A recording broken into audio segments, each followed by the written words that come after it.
this is Tony from Her Homestead Skills, and I have been asked to provide some aspects of soap making as well as a recipe.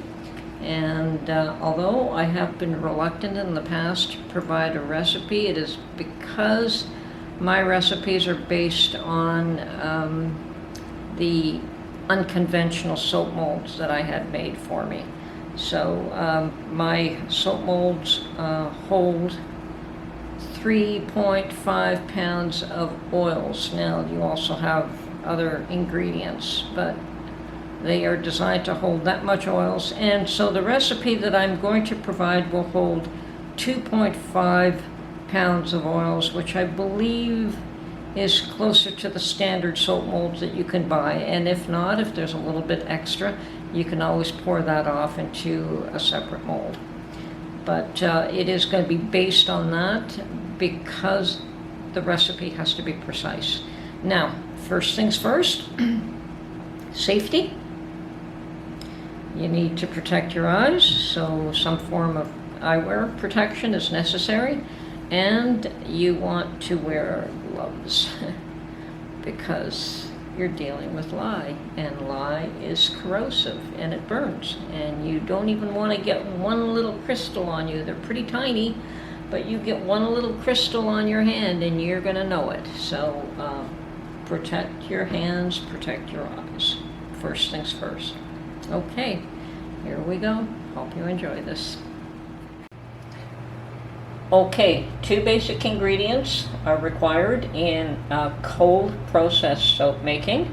The first of them being lye crystals. Now, lye crystals are the same thing that is used to clean your drain, like Drano is virtually lye crystals. So it's something that should be handled with caution. That's probably the only part of soap making that I am extremely careful with, dealing with the lye and water, because it can burn.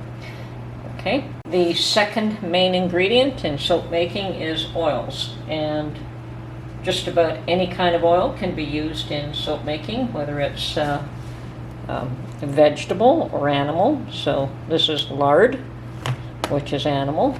You can also use beef tallow, which I never have used. I have Crisco oil here, can be used. I have used it in soap making in the past.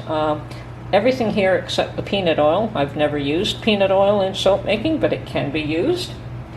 Now, all your different oils, and I use a mixture of oils, each one of them will give you a different property. So anyone who tries to make a soap strictly with lard, you're going to end up with a terrible soap.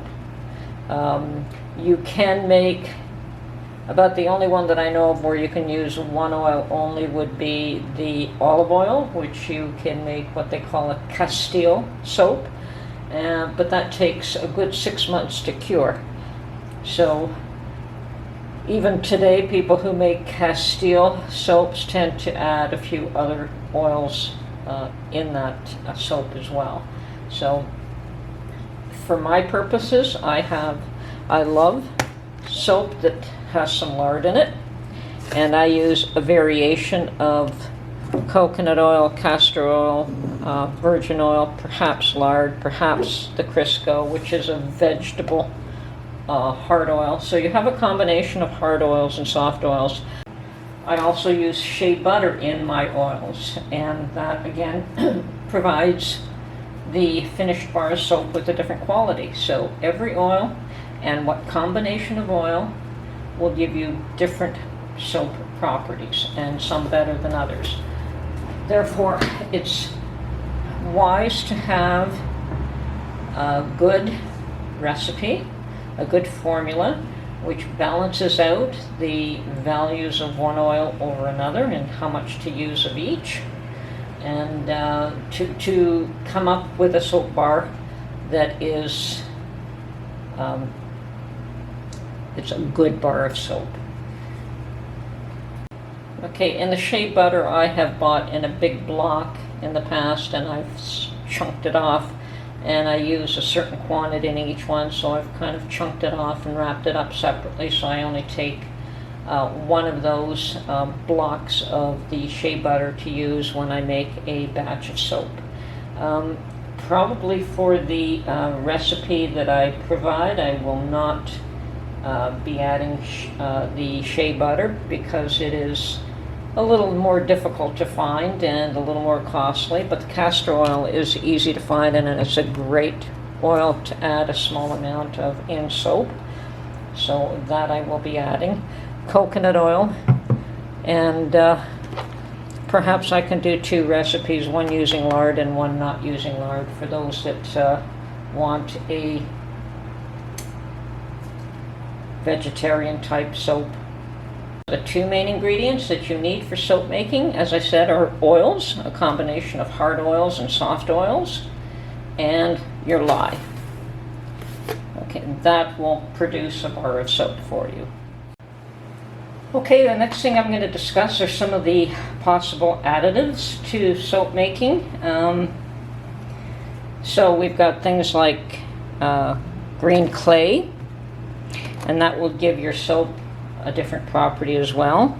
The activated charcoal, and I believe that both of these are good for oily skin. I'm not sure, I haven't used a green clay in quite a while now.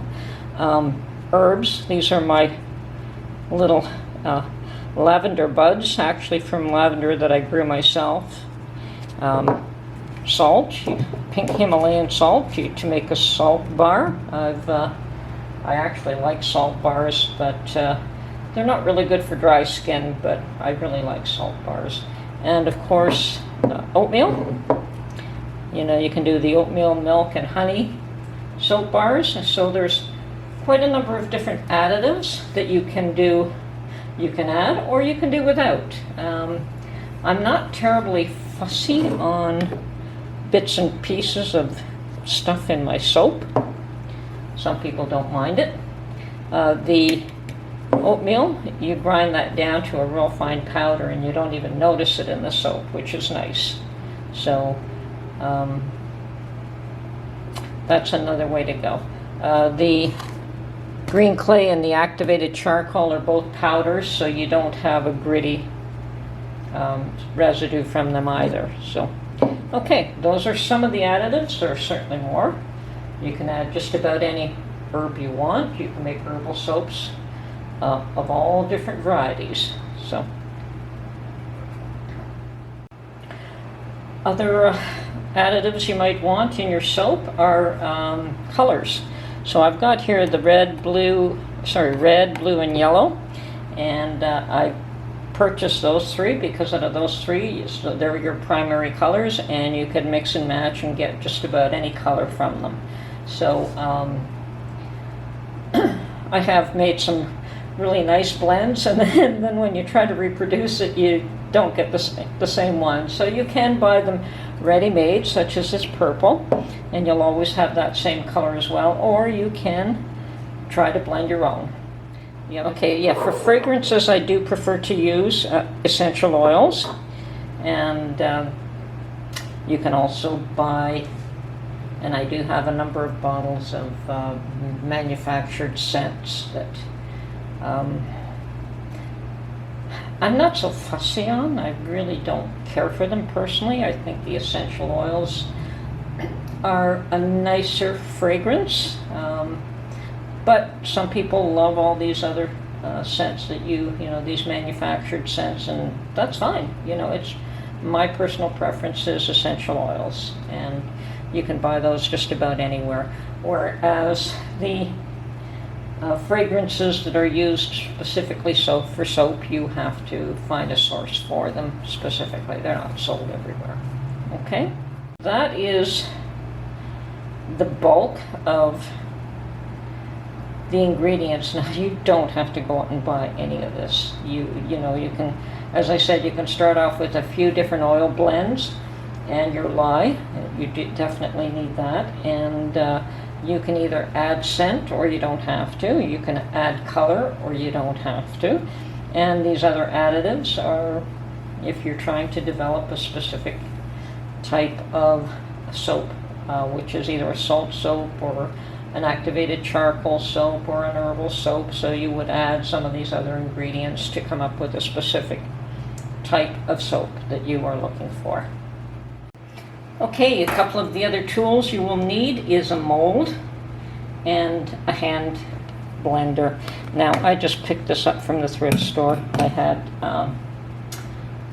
the one I use in the kitchen was a little too powerful, and it would just go to trace real fast, so I really didn't like this. Now, I used to have this exact same model, and when I moved, I guess I got rid of it. I wasn't really into making a lot of soap after a while, so I did get rid of a few things, and that was one of them. So I picked up the same one at the thrift store. It cost me a few dollars, not much at all. And my molds, as I said in the past, I've had 4 wooden molds especially made for me.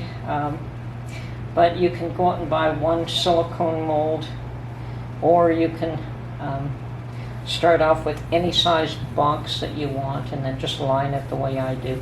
Now, when you look for a box to use as a mold rather than buying a standard soap mold, you want to be considerate of the size and how you intend to cut the soap. So if you just had a big square box, you still have to be cognizant of how you want to cut that soap.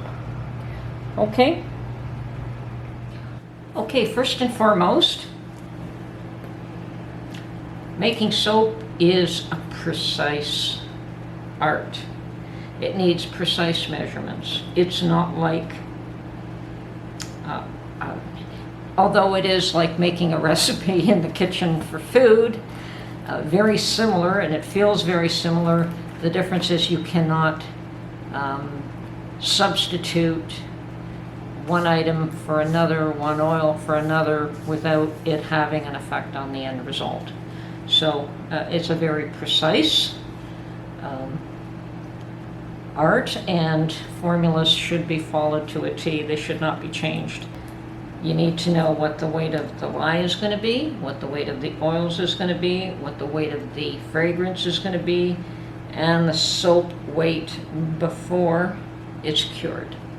Okay, so there is a calculation that has to be done. And every oil will produce a different quality. Some will give you more, some oils will give you a harder bar of soap. Some will give you a more cleansing quality. Others are more conditioning.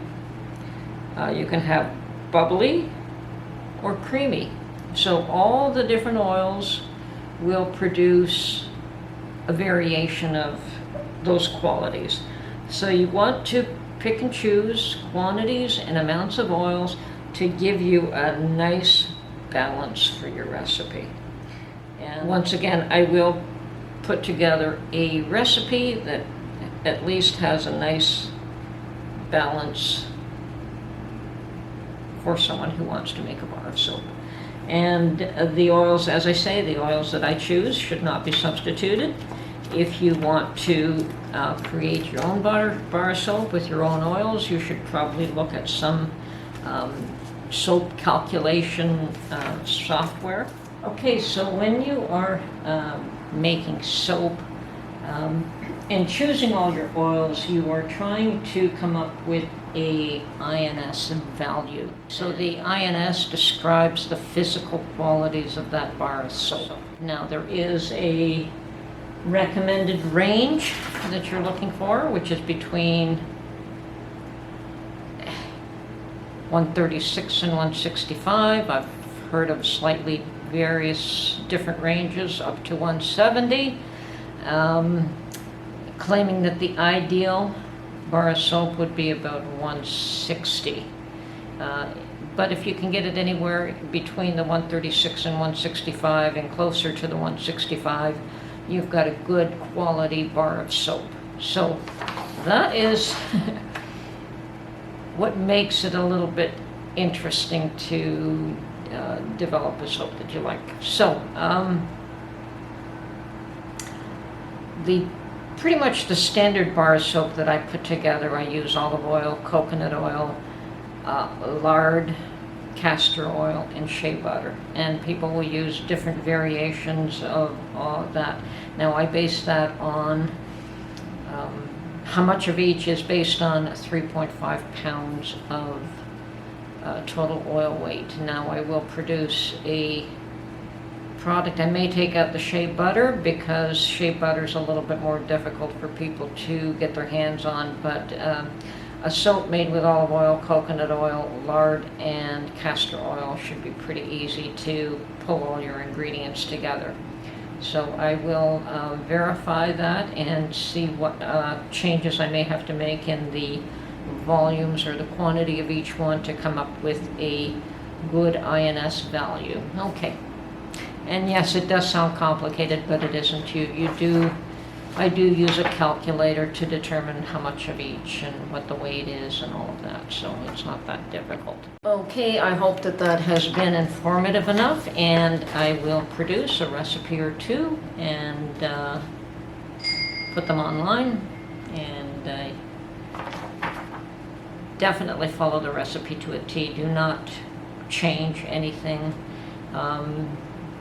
The only thing I would perhaps change is your colorants or your fragrance, and but the quantities of oil, the types of oil will, if you change any of those, it changes the whole quality of the bar soap, so you don't want to do that without knowing what it is that you're doing. Okay.